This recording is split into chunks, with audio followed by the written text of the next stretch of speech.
Bismillahirrahmanirrahim. Assalamualaikum warahmatullahi wabarakatuh. Alhamdulillah wassalatu wassalamu ala Rasulillah wa ala alihi sahbihi wa mawalah, amma ba'd. Kaum muslimin rahimakumullah, dimanapun berada, di antara spirit yang harus kita rasakan, hadirkan ketika kita bertemu dengan bulan Ramadan, yang mana pertemuan dengan Ramadan itu merupakan doa yang senantiasa kita selipkan dalam doa-doa kita. Allahumma barik lana fi Rajab wa Sya'ban wa ballighna Ramadan. Ya Allah, berkahilah kami di bulan Rajab dan Sya'ban dan sampaikanlah kami pada bulan Ramadan. Di antara spirit yang harus kita hadirkan adalah al-hissu bin ni'mah. Kita harus merasa mendapatkan anugerah dan kesempatan. Ibarat tamu, maka tamu itu jangan disia-siakan. Oleh karena itu, di antara konsekuensi kita merasakan nikmat ini adalah kita berusaha menghadirkan keutamaan-keutamaan yang begitu banyak sekali tentang kedudukan dan urgensi Ramadan itu sendiri. Mana Ramadan adalah satu-satunya bulan yang disebutkan secara langsung dan secara verbal dalam Al-Quran. Tidak ada bulan-bulan Hijriah yang lainnya yang disebutkan Allah secara langsung dalam Al-Quran kecuali bulan Ramadan, yang mana ini menunjukkan keutamaan yang sungguh luar biasa.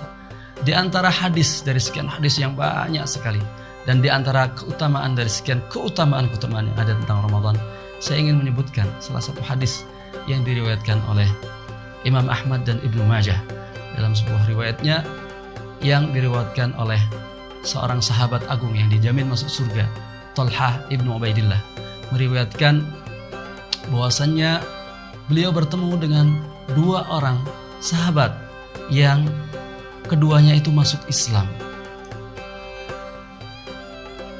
Setelah masuk Islam, salah satunya itu terlihat begitu antusias dengan keislamannya sampai ikut serta dalam perjuangan bersama Rasulullah SAW dan akhirnya gugur di medan perang.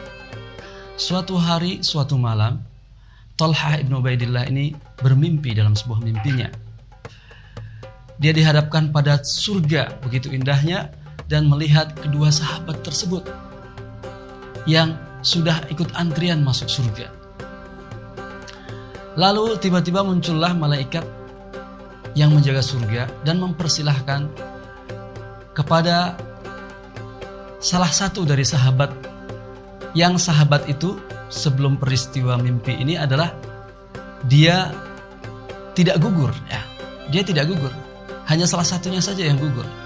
Dan yang satu ini sempat hidup 1 tahun setelah gugurnya saudaranya. Tapi uniknya dalam mimpi tersebut adalah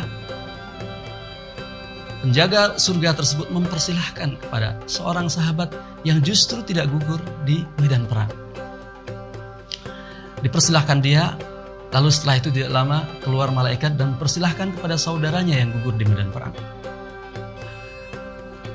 Singkat ceritanya, mimpi itu usai dan akhirnya Talhah bin Ubaidillah merasa penasaran dengan alur cerita mimpi tersebut. Karena peristiwa ini membuat dia penasaran, maka datanglah kepada beberapa sahabat dan bercerita, lalu sampailah cerita itu kepada Rasulullah, yang mana mereka ingin mendapatkan jawaban dari rasa penasarannya, mengapa saudaranya yang bukan gugur di jalan Allah dipersilahkan untuk masuk surga terlebih dahulu dibandingkan dengan saudaranya tadi yang dia padahal gugur di medan perang. Maka ketika cerita itu sampai kepada Rasulullah SAW, Rasulullah dengan mudah menjawabnya. Apakah yang kalian herankan kira-kira? Begitu kata Rasulullah. Apakah yang kalian herankan? Bukankah saudaranya yang telah diizinkan masuk surga terlebih dahulu, bukankah dia umurnya lebih panjang sehingga mampu bertemu atau diizinkan bertemu pada tahun tersebut untuk bertemu dengan bulan Ramadan, sehingga dia berpuasa, sehingga dia sholat sekian rakaat dan seterusnya. Jadi mendapatkan keterangan tersebut, akhirnya rasa penasaran sahabat hilang dan mereka mengetahui sebab mengapa seorang sahabat tadi dipersilahkan terlebih dahulu untuk masuk surga, padahal sahabatnya seolah-olah di mata para sahabat lebih agung, yaitu gugur di medan perang.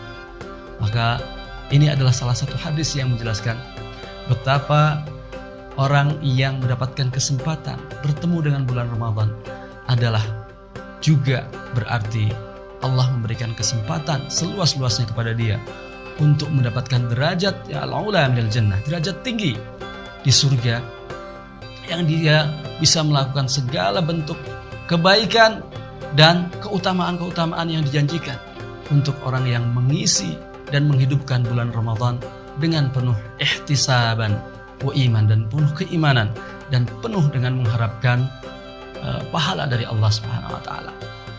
Maka jika hal ini tidak dilakukan, maka yang terancam adalah sebaliknya. Dalam hadis lain, raghima anfu fulan, sungguh cilaka, diaminkan doa itu oleh Rasulullah ketika malaikat menyampaikan itu. Di antara yang doa diaminkan adalah orang yang bertemu bulan Ramadan dan dia tidak mendapatkan kesempatan untuk diampuni Allah Subhanahu wa taala.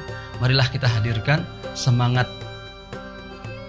kita mendapatkan nikmat yang begitu besar bertemu dengan bulan Ramadan, sehingga kita diberikan kesempatan untuk mengangkat derajat kita di hadapan Allah dan mengangkat derajat kita di surganya nanti insyaallah subhanahu wa ta'ala. Kaum muslimin rahimakumullah, di musim pandemi yang kita berharap Allah segera mengangkat musibah ini, saya senantiasa mengingatkan, ingat PKS, protokol kesehatan selalu. Terima kasih, kurang lebihnya mohon maaf. Wassalamualaikum warahmatullahi wabarakatuh.